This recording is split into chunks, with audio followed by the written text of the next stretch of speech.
Komisi Pemilihan Umum (KPU) akan kembali menggelar rangkaian debat Pilpres 2024. Debat keempat Pilpres 2024 atau debat pamungkas Cawapres ini akan digelar besok Minggu 21 Januari 2024 malam. Kali ini para calon wakil presiden yang akan beradu gagasan. Mereka adalah Muhaimin Iskandar, Gibran Rakabuming Raka, dan Mahfud MD.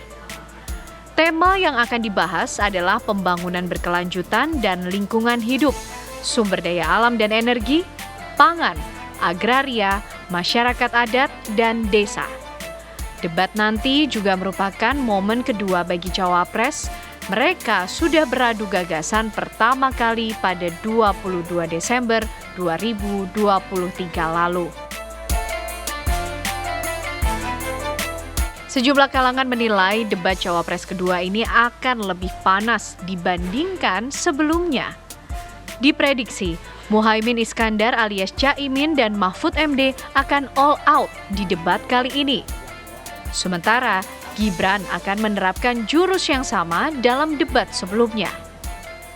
Gibran tidak hanya defensif, tetapi juga mampu menyerang balik Caimin dan Mahfud MD. Lantas, akankah debat Cawapres akan sekeras Capres? Sepanas debat Capres? Jurus debat apa yang akan disiapkan Cawapres di debat pamungkas ini? Akankah Gibran beri kejutan dalam debat keempat Pilpres 2024? Tim TV One mengabarkan. Ya pemirsa, kalau kita membaca situasi sebelum debat ini pasti memang sudah mulai panas dan sudah mulai menantikan pemirsa. Sekiranya bagaimana nanti performa dari masing-masing cawapres. Sehingga benar adanya bahwa debat cawapres rasa capres pemirsa. Apa persiapannya, apa jurus yang nanti akan dilakukan oleh masing-masing cawapres pemirsa, itu yang akan saya bahas di Apa Kabar Indonesia malam hari ini. Di studio TV One sudah hadir, kalau tadi sudah ada Bang Eriko, juga sudah ada Bang Mardhani Alisera mewakili 01 di sini. Bang Mardhani, selamat malam, assalamualaikum. Salam. Ya, Mbak Diah Roro Esti di sini mewakili Prabowo Gibran. Selamat malam, assalamualaikum Mbak Roro. Waalaikumsalam. Ya, mungkin sekarang saya ke paslon nomor 1 dulu deh.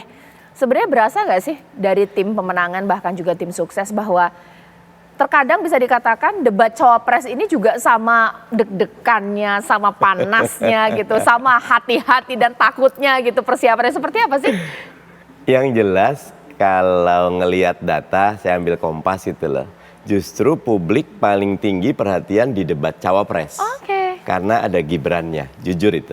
Orang pengen tahu, Gibran juga bikin suspense-nya lumayan nggak tampil, tiba-tiba tampil. Nah sehingga yang kedua, di beberapa data, tadi juga saya baru zoom dengan Mas Jayadi Hanan, bisa sampai 11% migrasi yang terjadi. Ya. Kalau data sebelumnya kan 6%, tapi dengan debat sepanas ini bisa 11% yang migrasi. Jadi setiap pasangan calon pasti akan menyiapkan untuk tampil mempesona. Kalau buat Gus Muhaimin, ya lagi-lagi saya selalu mengatakan beliau ini santri. Nanti debatnya gaya santri. Ya, kalaupun nyerang, nyun sewu, kemarin nyerangnya bukan nyerang sih, Mas Gibran ngerasa diserang. Kalau Muhaimin kan bilang, nyun sewu Mas Gibran kan wali kota yang berprestasi segala macam gitu. Nah, jadi tetap akan menggunakan adab, menggunakan akhlak, menggunakan data, karena yang dimenangkan dalam debat sebetulnya bukannya akal, tapi hatinya.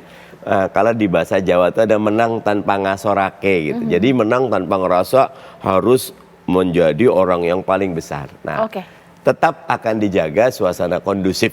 Begitu. Oke, nah kalau dari Mbak Roro sendiri seperti apa? Ini satu poin yang saya tarik ya, bahwa dalam debat ini juga bukan ibaratnya hebat-hebatan, keren-kerenan, kasih pertanyaan tidak bisa dijawab oleh paslon lain, tapi kerendahan hati juga ini. Bagaimana dari Gibran ini mungkin? Ya, jadi kalau untuk kami tentu Mas Gibran ya, kita tentu berharap banyak oleh beliau, mengingat bahwa topik yang diusung ini ibaratnya topiknya Mas Gibran banget sebagai perwakilan anak muda, sebagai anak muda juga gitu ya, yang kemudian mempunyai keperhatian khusus terhadap bagaimana negara Indonesia itu tuh mampu untuk menciptakan masa depan yang berkelanjutan.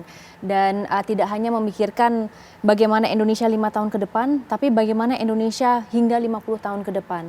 Mengingat bahwa kita sudah ada target besar tentang net zero emissions tahun 2060 gitu.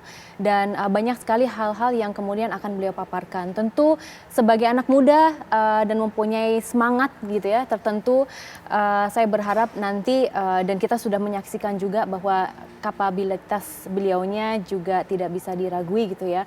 Mungkin banyak sekali yang awalnya berpikir bahwa beliau itu tidak mampu untuk kemudian berdebat dan menyampaikan, melontarkan opininya, tapi insya Allah tentu dengan kerendahan hati juga ya Mbak ya, itu penting sekali dan saya meyakini bahwa beliau mampu untuk nanti memaparkan gagasan. Saya berharap bahwa debat ini kita memaparkan gagasan berbasis data juga gitu ya, berbasis bagaimana proyeksi dan apa yang menurut kita penting harus diperjuangkan di kemudian hari tanpa kita menyinggung hal-hal yang sifatnya personal. Oke. Intinya Bagaimana Bang Eriko, seperti apa yang dipersiapkan Pak Mahfud? Ya sebenarnya kan ini sudah debat kedua ya Mbak Caca ya. Artinya kalau debat pertama mungkin katakanlah masih penyesuaian atau katakan masih melihat situasi.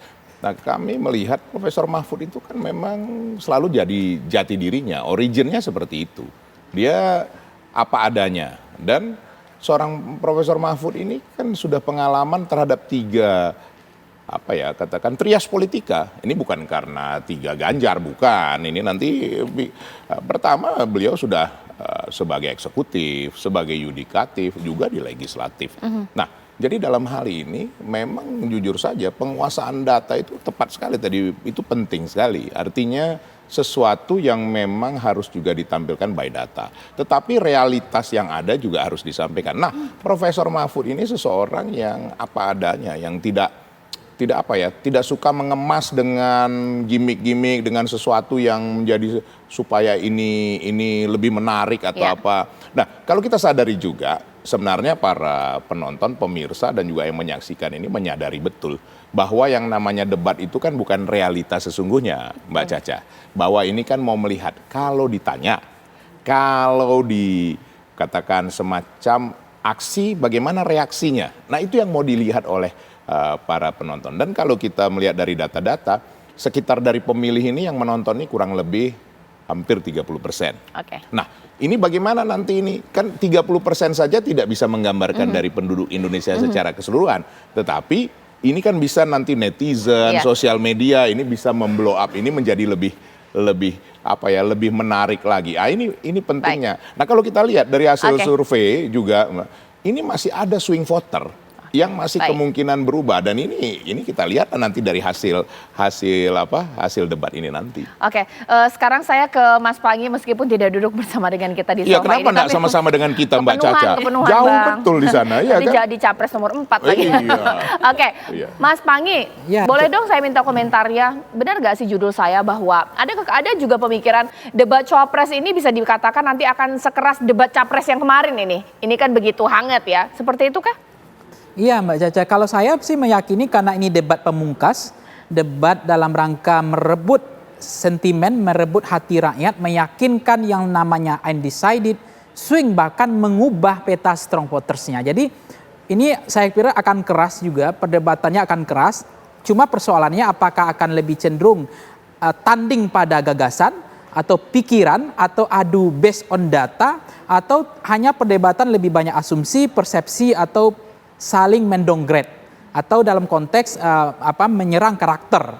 Karena di dalam debat kemarin juga pasti akan dievaluasi. Misalnya ketika Gibran melakukan pertanyaan singkatan, kemudian tidak disebutkan singkatannya dalam rangka untuk mempertunjukkan bahwa Caimin tidak punya wawasan, ternyata sentimennya itu negatif bagi Gibran. Nah, apakah itu akan dievaluasi oleh Gibran untuk ternyata memenangkan hati rakyat itu, nuansa kebatinan rakyat itu tidak hanya soal bagaimana pintar, bagaimana soal cerdas, tapi adalah sense of politik, merebut hati empatik rakyat. Itu yang penting. Yang kedua gini, Cak, sekeras apapun perdebatan besok, saya memang suka itu ditarung bebas dalam ada pertanyaan dan saling sanggah.